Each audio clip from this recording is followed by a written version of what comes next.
Guys, welcome to Pakistani reaction. तो कैसे हैं आप सब? उम्मीद है आप सब बढ़िया होंगे, मजे में होंगे, खुश होंगे, आबाद होंगे। मेरा नाम है मुदस्सिर, मैं हूं मुबश्शिर। सो गाइस, आज की वीडियो काफी ज्यादा इंटरेस्टिंग होने लगी है। बहुत ज्यादा ये वीडियो रिक्वेस्टेड भी है यार। कल हमें ये खबर आई थी लेकिन उस टाइम हम समझ रहे थे ये मजाक है, लेकिन आज वर्ल्ड अफेयर प्रशांत धवन सर ने मतलब ये वीडियो डाल दिया और आंकड़ा कुछ और ही कह रहा है। वाकई हमें तो हमें दो का पता चला था, लेकिन 500 इंडियन सोल्जर्स फाइट कर रहा है अगेंस्ट रशिया के। मतलब इंडिया के मतलब इंडियंस जो है 500 वो यूक्रेन आर्मी में चले गए हैं और मतलब रशिया के खिलाफ लड़ रहे हैं। अब पूरा सीन क्या हुआ ये प्रशांत धवन सर सही से समझाएंगे। बिना किसी देरी के देखते हैं। इनकी वीडियो का लिंक मिल जाएगा आप लोगों को डिस्क्रिप्शन में। इनका चैनल लाजमी सब्सक्राइब करना। काउंट करते हैं 3 2 1 एंड स्टार्ट। बहुत बड़ी भाई और वेलकम टू वर्ल्ड अफेयर्स। मैं प्रशांत धवन और इस वीडियो में हम बात करने वाले हैं एक बहुत ही सीरियस टॉपिक के बारे में। देखिए, रिपोर्ट सामने आई है कि 500 इंडियंस ने एप्लीकेशन भर दी है और ये इंडियंस चाहते हैं कि ये लोग यूक्रेन की तरफ से लड़े रूस की सेना के अगेंस्ट। यहाँ पर आप देख पाओगे आर्टिकल है द हिंदू का, many Indians volunteer to join Ukraine legion. और इस आर्टिकल में ही साफ साफ लिखा हुआ है कि 500 से भी ज्यादा इंडियंस ने एप्लीकेशन सबमिट कर दी है। कई यहाँ पर स्टूडेंट्स भी हैं और कई यहाँ पर वेटरन्स भी हैं, मतलब कि आर्मी नेवी में सर्व कर चुके हैं, रिटायर कर चुके हैं। अब ये लोग यहाँ पर एनरोल कर रहे हैं यूक्रेन की तरफ से लड़ने के लिए अगेंस्ट रशिया। क्वेश्चन यहाँ पर ये आता है, क्या ये ठीक है? बाकी कंट्रीज में क्या हो रहा है और क्या ये जो इंटरनेशनल सोल्जर्स की जो आर्मी यूक्रेन बना रहा है, क्या ये लोग यूक्रेन में सेव रहेंगे? अगर रशिया ने इनको पकड़ लिया तो कल को क्या होगा इनके साथ? और पहली बात तो इनको लालच किस बात का है? ये क्यों जा रहे हैं यूक्रेन में रशिया के अगेंस्ट लड़ने के लिए? देखो, पहली बात तो मुझे पता है कि आपके माइंड में एक बेसिक क्वेश्चन ये आएगा, ये काम भी कैसे करता है पूरा प्रोसेस? कि अगर मान लो कि एक कोई सिटीजन है, मान लो यूएस का है, यूके का है, तो वो सीधा अपने देश से चल पड़ता है, फ्लाइट कर लेता है यूरोप की तरफ और फिर पोलैंड की बॉर्डर क्रॉस करके सीधा यूक्रेन में पहुंच जाएगा और वो यूक्रेन की तरफ से लड़ना स्टार्ट कर देगा। कोई इसमें कुछ एक प्रॉपर प्रोसेस नहीं है। तो देखो, यूक्रेन की सरकार ने इसके लिए एक प्रॉपर डिवीजन बना रखा है अपने देश में, जहां पर ये कहते हैं कि बाहर से जो भी वेटरन्स आ रहे हैं, जो भी फिट लोग आ रहे हैं, जो इस वॉर में हेल्प कर सकते हैं यूक्रेन की, उनको ये लोग इनवाइट कर लेते हैं यूक्रेन इंटरनेशनल लीजन में। और इस इंटरनेशनल लीजन में यूक्रेन के हिसाब से 50 से ऊपर देशों के सोल्जर्स आज के समय आ चुके हैं। विभिन्न देशों से, चाहे ऑस्ट्रेलिया हो, जापान हो, US, Denmark, UK, even India भी हम देख रहे हैं। इन सब कंट्री से टोटल 20 से लेकर 21,000 सोल्जर्स इकट्ठा हो चुके हैं और अब धीरे धीरे इन्होंने लड़ाई स्टार्ट कर दी है रशियन आर्मी के अगेंस्ट। तो यहाँ पर एक बात क्लियर कर लीजिए कि इवन दो यूक्रेन अपनी तरफ से इनवाइट कर रहा है इंडियंस को कि आओ रशिया के अगेंस्ट लड़ो, मगर इंडियन पर्सपेक्टिव से आप ये जान लीजिए कि इंडियन पीनल कोड के अगेंस्ट ये करना गैर कानूनी है। ये एक पनिशेबल ऑफेंस है, क्योंकि साफ साफ यहाँ पर सेक्शन 121 से लेकर 130 में ये लिखा है कि committing depredation on territories of power at peace with the government of India, ये अगेंस्ट द लॉ है। हमारा रशिया के अगेंस्ट कोई युद्ध नहीं चल रहा। इंडिया रशिया के बीच में पीस है। हम लोग रशिया के अगेंस्ट कोई स्टेप नहीं उठा रहे।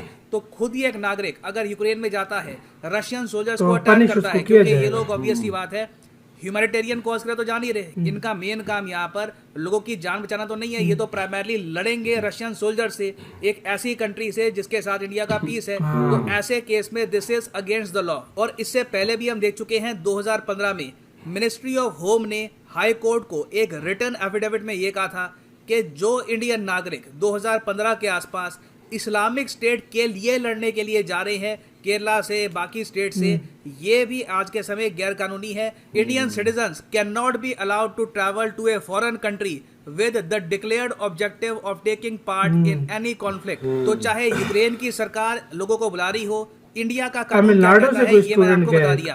अच्छा, अब यहाँ पर आप कहेंगे मगर यूक्रेन की सरकार ऑफर क्या करती है कि इंटरनेशनली जो भी ये लोग आ रहे हैं जापान से, यूएस से, ये एक बार यूक्रेन पहुंच गए, रशिया से लड़ लिया, मान लो कल को रशिया हार भी गया तो इनको क्या मिलेगा? देखिए, सैलरी तो यूक्रेन यहाँ पर कुछ ना कुछ ऑफर कर ही रहा है इनको। उसके अलावा यूक्रेन ने वादा ये कर दिया है, रिसेंटली इस पर रिपोर्ट आई थी कीव इंडिपेंडेंट की, यहाँ पर लिखा है कि फॉरेन वॉलंटियर्स को यूक्रेनियन सिटीजनशिप दी जाएगी अगर वो चाहते हैं, इफ दे वांट टू। अगर मान लो कि कोई अमेरिकी है, यूक्रेन चला गया, यूक्रेन अंत में वॉर जीत जाता है और इसने पार्टिसिपेट भी किया वॉर में, तो उसके बदले में यूक्रेन की सरकार यूक्रेन का नागरिक बना देगी इस सोल्जर को। और देखिए यूक्रेन ऐसा नहीं है कि बहुत ज़रा कोई डेवलप्ड कंट्री है, हाँ, वहाँ पे इतना लोग अमीर नहीं बहुत है। सारा कमा सकते हैं। तो मेरा नहीं मानना कि यूक्रेन की सिटीजनशिप कोई इतना अट्रैक्टिव ऑफर है, मगर फिर भी कई वॉलंटियर्स हैं ये यूएस से और देशों से जा रहे हैं, जबकि इनकी सरकारों ने भी क्या रखा है कि आपको यूक्रेन जाने की आवश्यकता नहीं है, यूक्रेन मत जाइए, वहां पे डेंजर बढ़ने वाला है। क्योंकि रशिया की तरफ से जो स्टेटमेंट आई है बहुत ही अमेरिका ने ज्यादा बोला। डेंजरस है। रशियन गवर्नमेंट ने क्लियरली ये बात बोल दी है कि जो भी फॉरेन सोल्जर्स पकड़े जाएंगे, अगर मान लो कि पकड़े गए, वैसे तो ऑब्वियसली कॉन्फ्लिक्ट में अगर वो लड़ रहे हैं रशिया के अगेंस्ट तो रशियन आर्मी उनको मार भी सकती है, मगर मान लो अगर वो पकड़े जाते हैं तो उन सोल्जर्स को ह्यूमेनली ट्रीट नहीं किया जाएगा, उनको प्रिजनर ऑफ वॉर का स्टेटस भी रशिया नहीं देगा, उनको रशिया ऑलमोस्ट आप मान लीजिए एक मर्सनरी की ही तरह ट्रीट करेगा। और उसके बाद हो सकता है, कोई बड़ी बात नहीं है कि रशिया ऑन ग्राउंड भी उन सोल्जर्स के अगेंस्ट एक्शन ले ले। तो कम शब्दों में रशिया ये कह रहा है कि वी विल किल यू, सीधा सीधा रशियन आर्मी इनको मार देगी, कोई इनको काइंडनेस रशियन आर्मी नहीं दिखाने वाली। और रशियन पर्सपेक्टिव से आप अगर देखो तो ये पॉलिसी उनके लिए इंपॉर्टेंट भी है, क्योंकि कई देश है आज के समय, फॉर एग्जांपल डेनमार्क है, डेनमार्क की सरकार ने कहा है कि अगर हमारे लोग जाते हैं यूक्रेन में लड़ने के लिए रशिया के अगेंस्ट, खुद ही अपनी पर्सनल कैपेसिटी में जाते हैं, तो हम उनके खिलाफ एक्शन नहीं लेंगे, उनके खिलाफ हम अपने देश में कोई भी केस दर्ज नहीं करेंगे। सेम बात बोल दी है यहाँ पर इसराइल ने, कई देश कह रहे हैं। तो कई कंट्रीज हैं आज के समय जिन्होंने ऑलमोस्ट आप कह लीजिए इनडायरेक्टली एक ग्रीन सिग्नल दे दिया अपने नागरिकों को कि जाओ रशिया के अगेंस्ट लड़ लो, कुछ नहीं होगा, हम आपके खिलाफ कोई एक्शन नहीं लेने वाले। ना इंडियन पर्सपेक्टिव से आप अगर देखें तो हमें आज के समय नीड ये है कि कहीं ना कहीं हमारी सरकार, हमारी अथॉरिटीज़ लोगों को ये बताए कि यूक्रेन में जाने के रेप्रिकॉशंस क्या होंगे, क्योंकि कई जो इंडियंस हैं जो जा रहे हैं यूक्रेन में एप्लीकेशन यहाँ पर दे रहे हैं, इनको पूरी पिक्चर के बारे में पता नहीं है। परहैप्स कई इंडियंस को ये भी लग रहा होगा कि जिस तरीके से रिसेंटली इंडियंस को इवैक्यूएट किया गया था, ये भी चले जाते हैं तो सरकार इनको भी बचाने के लिए आएगी। ये बात क्लियर करना काफी इंपॉर्टेंट है कि रशिया के साथ इंडिया का कोई युद्ध नहीं है। रशिया एक फ्रेंडली कंट्री है टुवर्ड्स इंडिया। उनके खिलाफ लड़ने के लिए आप अगर जाते हैं तो पहली बात कहीं ना कहीं आप इंडिया की फॉरेन पॉलिसी को चोट पहुंचा रहे हैं। उसके अलावा एक एस्पेक्ट ये भी है कि रशिया की आर्मी बहुत स्ट्रांग है वहां पे, वो लोग सीरिया के मर्सनरीज भी बुला रहे हैं, कई जो चेचन सोल्जर्स हैं वो भी लड़ रहे हैं रशिया की तरफ से। तो इवेंचुअली अगर ये वॉर लंबी चलती गई तो जीत रशिया की होनी है।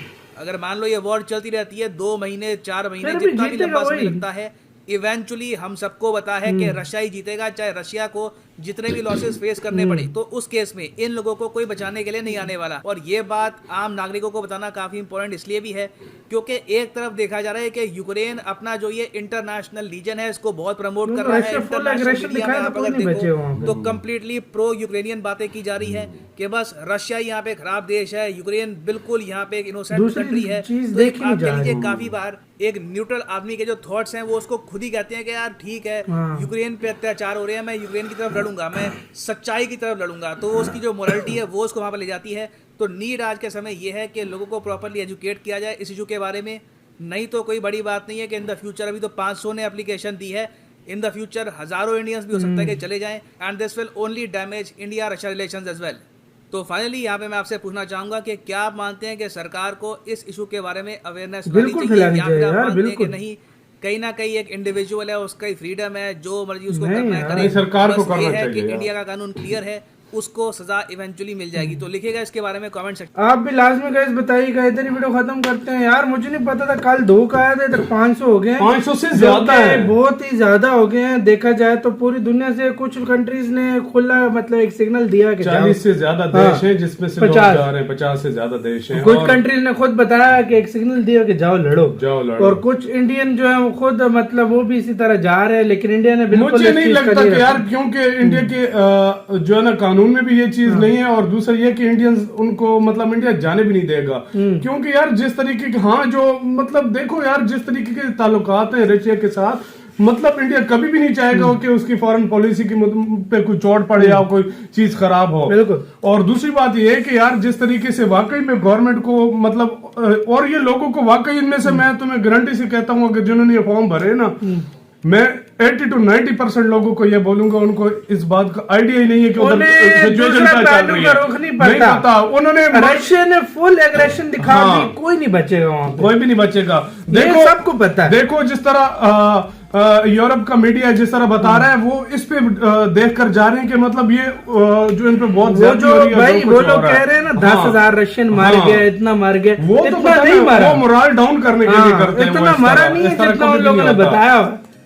वो कह रहे हैं रशियन आर्मी तबाह होगी, बर्बाद होगी, ऐसा नहीं है। वो पूरी युद्ध अभ्यास करके तैयारी करके अपने आए हुए हैं। देखो कोई भी जंग हो उसमें दोनों तरफ नुकसान तो ये तो होता है। तो यार हाँ। मतलब ये अवेयरनेस गवर्नमेंट को Government वाकई को फैलानी चाहिए, वाकई फैलानी चाहिए। क्योंकि कुछ लोग होते हैं जो मतलब देखो अब ज्यादातर इंडियन सपोर्ट में है रशिया के, बिल्कुल। लेकिन कुछ लोग होते हैं जो मतलब एक दूसरा रुख नहीं यार, पकड़ इस लेते हैं। टाइम यार कोई भी देश देख लो, चाहे कोई भी देश उठाकर देख लो, खासकर मैं इंडिया का बोलूंगा, देखो 80 to 90% लोग कहेंगे कि यार रशिया के साथ रशिया है के साथ हम। है। लेकिन मैं 10 कहता हूँ 90 से 10% भी ऊपर परसेंट लोग 5 to 7% लोग इसी तरह भी कहेंगे कि यार यूक्रेन के साथ ज्यादती हो रही है। तो वो ये 5 to 7% वाले लोगों में से शायद बिल्कुल। किसी ने किस तरह गाइस किया। आप लोग इसमें क्या हाँ। कहते हैं अपनी राय कमेंट सेक्शन में। तो बिल्कुल। इधर ही वीडियो खत्म करते हैं। अपना बहुत ज्यादा ख्याल रखना। यार, बाय। बाय।